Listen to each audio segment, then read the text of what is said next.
have great ideas about holiday traditions, not everyone in our house is really hyped about doing those traditions.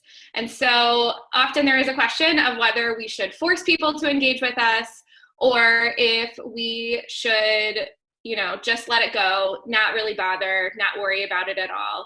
And I think this is a great opportunity for parents to model a little bit of a growth mindset in our homes, right? So not ourselves just sitting and like, well, it's terrible, so it's all pointless, because I know that sometimes the young people in our lives might be in that place, and that's real. Like, those are real feelings. We can validate that all day and just be like, yeah, it's different than it normally is, and that's not what we wanted, but here's what we're going to do instead, or here's how we're going to make the best of it, or here's what's important to us.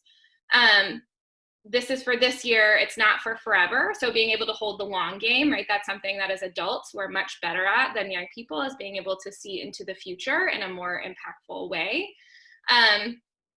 But I do think that it's important that when we think about holiday traditions, that we don't sort of like hang our hat on other people's reactions to the tradition that we're setting up. So absolutely solicit feedback from everyone in your house about what they would love to do for the holidays. Ask people what holiday traditions that they want to do. If folks express opinions, awesome, use those, plan those, center things around them.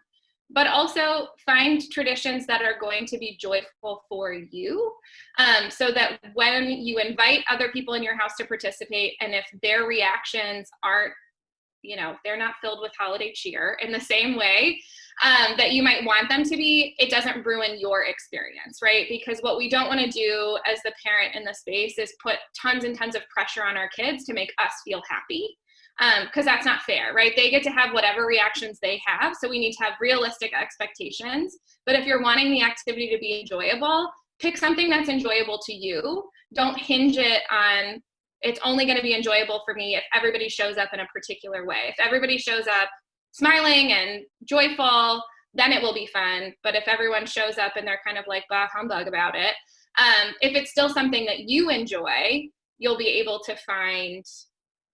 be able to find joy in that experience, despite how they might feel about it.